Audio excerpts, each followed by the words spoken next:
Pendant longtemps, on ne m'a montré que des limites. On me disait: «Oh, tu trop rêveur, pas réaliste». Plus jeune, j'avais de l'asthme, j'avais une bronchite toutes les 3 semaines et à l'école, c'était pas vraiment, ce que je préférais. J'attendais qu'une chose, la fin de la journée pour enfin aller pouvoir bouger. Puis j'ai avancé, j'ai réussi à trouver, un peu plus ma voie malgré ce professeur, vous l'avez peut-être eu vous aussi, ce professeur qui vous emmène mais complètement à l'envers de ce qui vous anime. Parce que moi, je le sentais déjà à l'intérieur. J'avais cette sensation. Je ne savais pas quoi, je ne savais pas où, je ne savais pas comment, mais je sentais comme un feu, comme une force, comme quelque chose qui me poussait vers l'avant.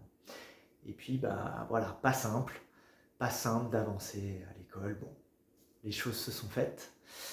J'ai pu avancer en prenant quelques chemins détournés, puis commencer à aller vers ma voie. J'ai avancé, j'ai pris de l'énergie, de la passion, qui a toujours grandi, toujours autour du mouvement.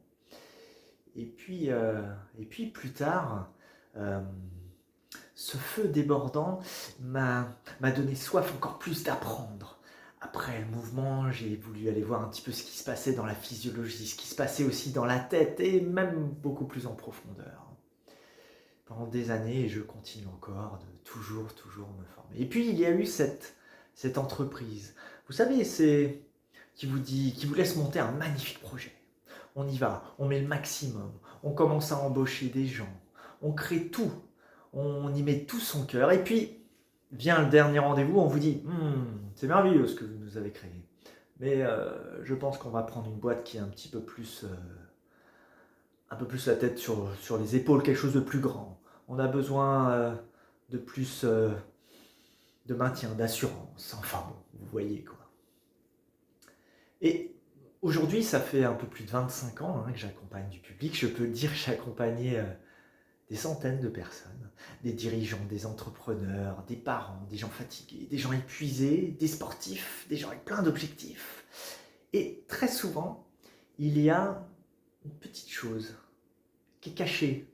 Pas tout de suite, hein, un peu loin. Les gens, ils viennent, ils me disent: «Ah, je manque de motivation, je manque de confiance. Ah, la confiance en soi».